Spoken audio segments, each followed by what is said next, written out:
Zase to blbé ráno. Keď ja tu tak nechcem byť tej škole zase. No nič, čo si budem sa musieť zase pripraviť. Si narúžovať pery. No ty už nebudeš mať časy rúžovať pery. Ty musíš ísť hneď do školy. Vieš tom, že je 7:25 a do školy máš tak prísť 7:50?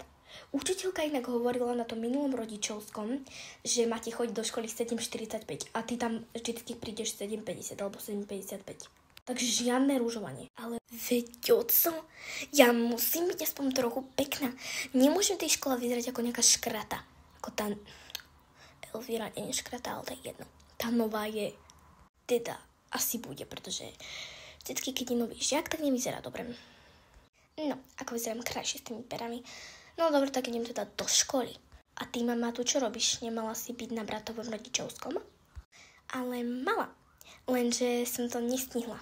No, ako, nie že nestihla, ale učiteľka to zmenila. Že to nemá byť na 7:20, ale na 7:58. Teda, no, skoro na 8, ale nie je to na 8, chápeš? Takže ty sa ponáhľaj hlavne do školy, pretože nechcem, aby si zase prišla 8:00 ako minule.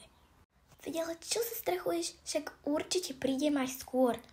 Čaute, až to nemusím stále byť, idem do tej školy. Už konečne vidím Luciu a nie vás dvoch. Čaute. Dobré ráno. Zase tej škole. No ale zlatičko Emka, už si tu mala byť. Vieš o tom, že je 59. Ako prišla som tu skôr, vieš, aby som tu bola troška skôr, aby som všetkých skontrolovala, čo tu robíte. Peťko sa síce ohadzoval nejakými papierikmi s chalami, ale to nevadí. No, ty sa rýchlo nachystaj, nedám ti poznámočku, pretože je začiatok školského roka a urobím ti radosť. No a my si zatiaľ povieme dnešný plán. Takže, hovorila som vám, že som dala tú úlohu, tie príklady, čo ste tam mali a na druhej strane nebolo nič zo slovenčiny. To mi teda všetci dajte, ale teraz si povieme ešte najskôr plán predtým. Takže najskôr tu príde nová žiačka, potom si rozdáme učebnice, a potom teda budete mať voľnú chvíľku a potom pôjdete domov, lebo však trvá to niečo, kým si rozdáme tie učebnice. No. Tak ja som vám včera hovorila, že nejaký ten výletík by som chcela plánovať. Ako vidím, tak ste celkom poslušní, ale neviem, ako to ešte budem. Po prvom týždni teda uvidím. Tento týždeň zatiaľ ste poslušní, ale neviem, ako to ešte dopadne. Takže zatiaľ neplánujem nič a nič nesľubujem. No tak mi teda dáte tie papiere, takže dúfam, že to je všetkým jasné. Tak dajte mi papiere a teda potom príde tá nová žiačka, už by mala sa prichystať a ešte pôjdem pre ňu teda, ale zatiaľ mi dáte tie papiere. A pani učiteľka, akože to, že Ema prišla neskoro, tak jej nedáte poznámku, ale keď nikto nemá, tak mu dáte hneď poznámku, to nie je fér? No ale ty už nevymýšľaj, už som rozhodla, tak ty za mňa nehovor. No papiere mi teda odovzdáte a ty už nehovor, Elvíra. No, páči sa. To v akom stave si mi doniesla, Emka? To akože takéto pokrčené celé rohy máš úplne hnusné, to čo si mi doniesla? Veď ale tak hlavne je, že som to doniesla a nie ako to vyzerá. No nič. Máš šťastie, že je ten začiatok roka, inak by som ti hneď čupla poznámku. Dobre, všetci mi odozdali papier. Počkaj ešte, Ľudská, a ty nemáš papier? No, pani učiteľka, ja mám papier. Isto, len ste ma zabudli prekontrolovať, ale mám ho. Vidíte, no ja ste ma len prehliadli, viete? No dobre, ja viem, len aby som mala taký prehľad, že vie, že kto mi to dá, a kto nie, lebo to by už potom bola poznámečka, vieš, ako som hovorila. No nič, teda, papiere ste mi všetci dali, tak je čas, aby tá nová žiačka prišla. Ona by mala byť už za dverami, však ja som povedala, že som sa dohodla, že ju zavolám, keď prídem, tak teda pôjdem pre ňu, teda no. Dobre. To som akože zvedavá, kto to bude. To teda celkom aj ja. Ale neviem, kto to bude. Dúfam, že to nebude zasa podobná na tej Elvíre, lebo už mi tá Elvíra lezie na nervy. Ale ak to bude nejaká podobná, tak to nebude dobré. No, nechám sa ale prekvapiť. No, deti už je tu, tak toto je naša nová žiačka, volá sa Filoménka a privítajte ju tu, prosím vás. Ahojte všetci, ja sa volám Filoména. V tej starej škole to bolo oveľa lepšie než to. Nechápem, prečo ma rodičia dali do tejto. No tá je zmalovaná. Nemyslíš, že je moc zmalovaná? No ako, keď sa na mňa pozriem, tak nevyzeráš tak zle, ale bez toho make-upu by vyzerala aj lepšie.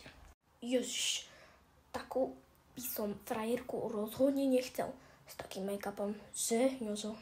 Ale máš aj celkom pravdu, nejako sa mi nepáči. Divný make-up.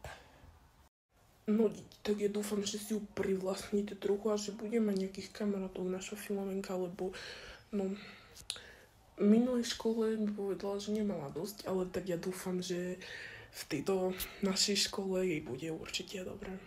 Že Filomenka. No, veď jasne, pani učiteľka, to v tej lavici vyzerá dobre. To by sa mi hodila ako mojim špeciálnym plánikom. No a niečo nám aj o sebe povieš, alebo nie? Poviem, no tak deti, ja som Filomena Flovová a teda som tu nová a dúfam, že si nájdem veľa kamarátov.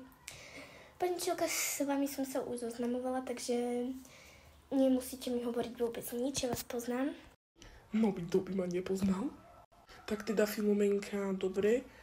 No, môžeš si sadnúť tam do tej lavice vedľa babi tej. Ona je Elvíra. Dúfam, že si s ňou budete sadnúť, teda či sa budete mať radi, to je vaša vec, ale tak mohli by ste sa, alebo máte taký, no, ste také rovnaké. Super, že ma dala k tej, už sa teším. No, dobre, tak si tam teda sadni a dúfam, že všetci, potom sa aj zoznamíme potom zajtra, ale to teraz nejdem riešiť. Teraz nasleduje rozdávanie učebníc, takže sa teda pripravte deti. Dobre, ako prvú si rozdáme biológiu, pretože tu mám ako prvú položenú. Potom dejepis a angličtinu. No a verím, že sa vám to tu teda bude páčiť na tom novom roku. Takže biológiu hneď dám všetkým, to idem zobrať. Tak tu máte každý biológiu, aby ste mali teda, no, páči sa. Sú tam trocha také ťažšie veci, ale však, no, idete do staršieho ročníka, tak musíte mať niečo ťažšie. Biológia. No neviem, či toto prežijem, ale budem sa snažiť. Ale nevadí, hlavné je, že nejako toto prežijem teda. Dobre, tak ja verím, že každý má knihy, ktoré som dávala. Zajtra si ešte nejaké rozdáme, ale to mám iba tak na začiatok. Inak zajtra vás chcem poprosiť o niečo. Zajtra si budeme vyberať nejakého takého triedneho, ako keby ja som učiteľ, ale vy tu budete mať tiež takého nejakého učiteľa, ktorý bude všetko hovoriť, nejaký taký hovorca, ktorý vlastne, keď sa niečo stane, tak to vysvetlí, alebo čo ja viem, niečo povie. Ale vždy to bude iba ten zastupca. Takže to teda vám poviem tak dopredu, že to bude teda zajtra, tak sa teda pripravte, no. Tak zatiaľ ahojte, no. A zajtra teda budeme losovať. Uvidíme, kto bude mať koľko hlasov a podľa toho, kto bude mať najviac hlasov, tak ten vyhrá. No tak teda zatiaľ ahojte teda. Dovidenia, konečne to mám za sebou. Pôjdeš so mnou, alebo to ešte ostaneš, lebo ideme na obed a potom až ideme domov, vieš. Tak ideš so mnou na obed? No či nejaké voľné miesto nájdeme, pretože my máme chodiť až na obed 12:25 a je zatiaľ iba 11:55. No to nevadí, nejako to poriešime, zatiaľ poď, až to nemusí byť tej našej triede. No dobre, teda uvidíme, čo nás bude čakať zajtra. Tak to dovidenia. Ahojte.